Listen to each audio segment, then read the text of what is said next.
Health worker और frontline workers को लगेगी प्रिकॉशन डोज। जरूरतमंद बुजुर्गों को भी दी जाएगी तीसरी डोज। दूसरी डोज लगने के 9 महीने बाद लगेगी प्रिकॉशन डोज। केंद्रीय स्वास्थ्य मंत्री मनसुख मांडविया आज 5 राज्यों और केंद्र शासित प्रदेश के हेल्थ मिनिस्टर के साथ करेंगे बैठक। कोरोना के बिगड़ते हालात पर करेंगे बातचीत। कोरोना पर एक्शन में पीएम मोदी इमरजेंसी मीटिंग में नई लहर की चुनौतियों से निपटने के निर्देश दिए।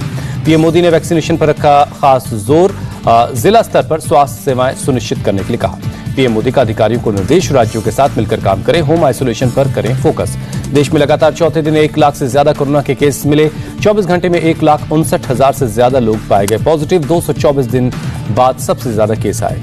महाराष्ट्र में कोरोना बेलगाम, 24 घंटे में 44,000 से ज्यादा केस आए, 12 लोगों की जान गई।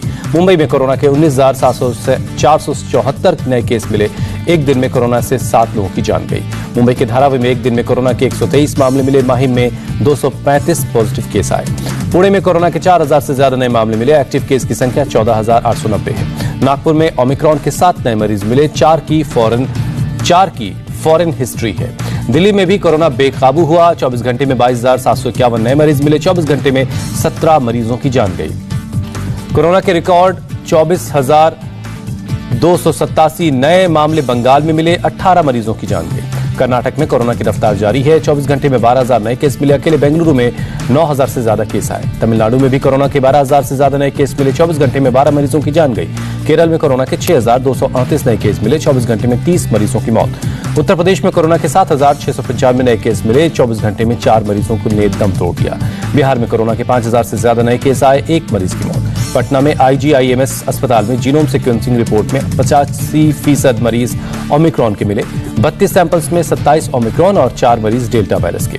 गुजरात में कोरोना संक्रमण के 6,275 नए केस मिले। 24 घंटे में 1,200 से ज्यादा रिकवर हुए। राजस्थान में कोरोना के 5,660 नए केस मिले। 1 शख्स की मौत। 358 मरीज रिकवर हुए। राजस्थान में सीएम आवास पर कोरोना का कहर। VVIP गाड़ी के ड्राइवर समेत 27 लोग पॉजिटिव। पंजाब में कोरोना के करीब 4,000 नए केस मिले। 145 मरीज ठीक होकर घर लौटे। पंजाब के मुख्य चुनाव अधिकारी डॉक्टर S करुणा राजू कोरोना पॉजिटिव होने की जानकारी खुद दी। गुरुग्राम में एक दिन में 2,000 से ज्यादा नए केस मिले। 24 घंटे में 507 मरीज रिकवर हुए। उत्तराखंड में भी कोरोना के 1,413 नए केस मिले। 24 घंटे में 1 शख्स की जान गई। ओडिशा में 24 घंटे में कोरोना के 4,714 नए मरीज मिले। पिछले साल 12 जून के बाद इतने ज्यादा केस आए हैं। कोरोना पॉजिटिव हुए वरुण गांधी। कहा, चुनाव आयोग को उम्मीदवारों और कार्यकर्ताओं को कोरोना की बूस्टर डोज लगवानी चाहिए। दिल्ली में आज DDMA की बैठक होगी। कोरोना के हालात को देखते हुए पाबंदियां और बढ़ाने पर हो सकता है विचार। दिल्ली में फिलहाल नहीं लगेगा लॉकडाउन, सीएम अरविंद केजरीवाल का बयान। सीएम केजरीवाल की लोगों से मास्क पहनने की अपील। उन्होंने कहा कि हमारी कोशिश कम से कम पाबंदियां लगाने की है ताकि जिंदगी चलती रहे। दिल्ली पुलिस पर कोरोना का अटैक। दिल्ली पुलिस के PRO और एडिशनल कमिश्नर चिन्मय बिस्वाल समेत ब्रांच के कई अधिकारी पॉजिटिव हुए। दिल्ली में रविवार को 5,000 से ज्यादा लोगों का काटा गया चालान। कोरोना नियम तोड़ने के बाद हुई कार्रवाई। दिल्ली में कोरोना के बढ़ते केस को देखते हुए नाइट कर्फ्यू के दौरान पुलिस ने सख्ती बढ़ा दी है। दिल्ली में वीकेंड लॉकडाउन के दौरान सोनी दिखी सड़कें, खाली दिखा कनॉट प्लेस। महाराष्ट्र में कोरोना गाइडलाइंस में संशोधन। 10 जनवरी से रात 11 बजे से सुबह 5 बजे तक रहेगा नाइट कर्फ्यू। महाराष्ट्र में ब्यूटी पार्लर और जिम को 50% क्षमता के साथ खोलने का आदेश। फुली वैक्सीनेटेड लोगों को मिलेगी एंट्री। मुंबई की मेयर ने गेटवे ऑफ इंडिया का किया दौरा। कहा, कोविड नियमों का पालन नहीं करने वालों के खिलाफ होगी कड़ी कार्रवाई। मुंबई में नाइट कर्फ्यू के दौरान पुलिस ने सख्त चेकिंग की। जगह जगह बैरिकेड्स लगाकर गश्ती हुई। नोएडा में कोरोना के बढ़ते केस के बावजूद बिना मास्क के निकल रहे लोग। वीकली मार्केट में दिखी अच्छी खासी भीड़। आगरा में कोरोना के बढ़ते केस को देखते हुए प्रशासन अलर्ट। DM ने अधिकारियों के साथ की बैठक। चेन्नई में वीकेंड लॉकडाउन। चेन्नई बीच पर पसरा सन्नाटा। पुडुचेरी में पहले से 9वीं तक के स्कूल बंद हैं। ऑनलाइन क्लासेस जारी रहेंगी। ओमिक्रॉन के बढ़ते मामलों के बीच हिमाचल प्रदेश में नई गाइडलाइंस जारी हुई। सरकारी दफ्तरों में 50% क्षमता के साथ काम होगा।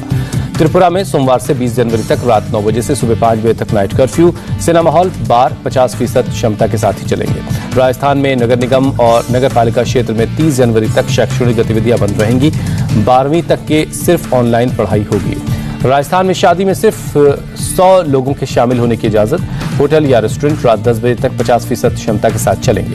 बंगाल में 50% क्षमता के साथ खुलेंगे सैलून और ब्यूटी पार्लर। कोरोना और ओमिक्रॉन को देखते हुए लिया गया फैसला। पश्चिम बंगाल के नॉर्थ 24 परगना में बिना मास्क लगाए दिखे लोग। कैमरा देखकर बहाने ढूंढने लगे। भारी बर्फबारी के बीच जम्मू कश्मीर के डोडा में बच्चों का वैक्सीनेशन जारी है। 100 स्कूलों में लग रहा है कोरोना का टीका। स्वास्थ्य मंत्री मनसुख मांडविया ने हेल्थ आर्मी का बढ़ाया उत्साह। कहा, उठे हजारों कदम मंजिल पर पहुंचकर ही रुकेंगे। योग गुरु स्वामी रामदेव का बड़ा दावा, पतंजलि के 500 वैज्ञानिकों ने की रिसर्च, कोरोना के हर वेरिएंट से लड़ने में कोरोनिल कारगर है। स्वामी रामदेव ने चुनाव में रैलियों पर रोक के फैसले को बताया सही, कहा पूरे चुनाव में रैलियों पर लगी रोक, कोरोना को हल्के में कोई ना ले।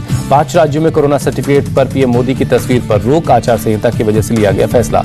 कांग्रेस को पश्चिमी यूपी में लग सकता है झटका, समाजवादी पार्टी में जा सकते हैं कांग्रेस के नेता इमरान मसूद, आज समर्थकों के साथ करेंगे बैठक। इमरान मसूद ने कहा कार्यकर्ताओं से बातचीत के बाद समाजवादी पार्टी में जाने का फैसला लेंगे। यूपी में बीजेपी चुनाव समिति की आज होगी बैठक, उम्मीदवारों के नाम और रणनीति पर होगी चर्चा। चुनाव समिति की बैठक में सीएम योगी, प्रभारी राधा मोहन सिंह समेत सभी सदस्य मौजूद होंगे। पहले और दूसरे दौर के उम्मीदवारों के नाम पर मंथन होगा। बीएसपी सुप्रीमो मायावती की चुनाव आयोग से अपील, कहा आयोग सुनिश्चित करे कि दलित और कमजोर वर्ग वोट डालने से वंचित न रहे।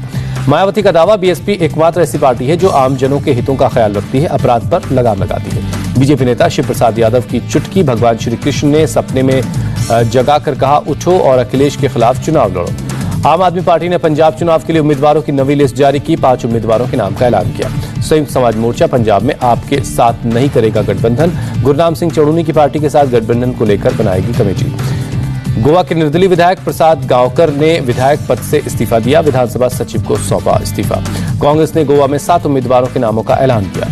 बिहार में बीजेपी को झटका, नरकटिया विधायक रश्मि वर्मा का इस्तीफा, निजी कारणों से इस्तीफा देने की बात कही। बिहार बीजेपी अध्यक्ष डॉक्टर संजय जायसवाल ने रश्मि वर्मा की वापसी की जताई उम्मीद, कहा उन्होंने स्पीकर को भी इस्तीफा भेजा नहीं है। जम्मू कश्मीर के कुलगाम में आतंकियों के साथ सुरक्षा बलों की मुठभेड़, 2 आतंकी मारे गए। दोनों आतंकियों की अब तक नहीं हुई है पहचान, मुठभेड़ वाली जगह से हथियार और गोलियां बरामद हुई हैं। पीएम की सुरक्षा में चूक के मामले पर आज सुप्रीम कोर्ट में होगी सुनवाई। पिछली सुनवाई में हाईकोर्ट को सभी रिकॉर्ड सुरक्षित रखने के लिए कहा गया था। पीएम की सुरक्षा की चूक की डिटेल प्रियंका गांधी को देने पर भड़की बीजेपी, सीएम चन्नी से पूछा किस संवैधानिक हैसियत से प्रियंका को रिपोर्ट दी। केंद्रीय मंत्री पीयूष गोयल का हमला, गांधी परिवार के प्रति कांग्रेसियों की चाटुकारिता फिर सामने आई। आज से 16 जनवरी तक स्टार्टअप इनोवेशन वीक का आयोजन पहली बार हो रहा है। आयोजन 15 जनवरी को 150 स्टार्टअप्स के साथ पीएम करेंगे संवाद। 12 जनवरी को 25वें राष्ट्रीय युवा महोत्सव का उद्घाटन करेंगे पीएम मोदी, केंद्रीय मंत्री अनुराग ठाकुर ने जानकारी दी। प्रकाश पर्व पर रोशनी से जगमग हुआ अमृतसर का गोल्डन टेम्पल, आतिशबाजी भी की गई। नोएडा में कार चोरी के गिरोह का पर्दाफाश हुआ, कार का शीशा तोड़कर कार में रखे कीमती सामान उड़ा लेते थे चोर। ग्रेटर नोएडा में नाबालिग बच्चियों को खरीदकर उनकी शादी करवाने वाले एक गैंग का पर्दाफाश हुआ है। वडोदरा में नकली पुलिस बनकर लोगों को ठगने वाले गिरोह का भंडाफोड़, 4 गिरफ्तार हुए। कर्नाटक के चित्रदुर्ग में एक शख्स ने अपनी पत्नी का कत्ल किया, पुलिस में मिसिंग कंप्लेन लिखवाई, तफ्तीश के बाद गिरफ्तार हुआ। जम्मू कश्मीर के तंगधार में देवदूत बनकर सामने आए भारतीय सेना के जवान, 4 लोगों का रेस्क्यू किया। रेस्क्यू किए गए लोगों को किया गया एयरलिफ्ट, रेस्क्यू किए गए लोगों में एक बीएसएफ का जवान भी शामिल है। गुलमर्ग में कोंगडोरी में बर्फीले तूफान में फंसे बच्चों और पर्यटकों का रेस्क्यू हुआ, स्नो बाइक यूनियन ने बचाई जान। पुंछ में इंडियन आर्मी ने लोगों में बांटा भोजन, भारी बर्फबारी की वजह से रास्ते बंद होने से लोगों के पास नहीं पहुंच पा रहा है राशन। हिमाचल प्रदेश के शिमला में बर्फबारी, बर्फ का लुत्फ उठाते दिखे सैलानी।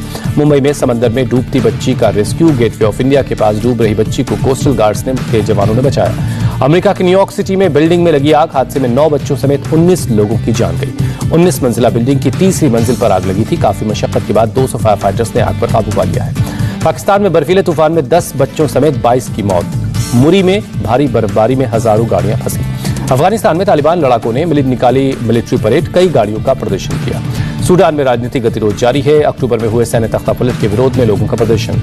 ब्राजील में झील में चट्टान के गिरने से हुए हादसे के बाद सर्च ऑपरेशन जारी है, 2 लोग अब भी लापता हैं। तीसरी और आखिरी टेस्ट से पहले भारतीय टीम की प्रैक्टिस की तस्वीरें सामने आई, बीसीसीआई ने अपने ट्विटर हैंडल पर शेयर की। कोच राहुल द्रविड़ टिप्स देते नजर आए। केपटाउन में 11 से 15 जनवरी के बीच होगा आखिरी मुकाबला।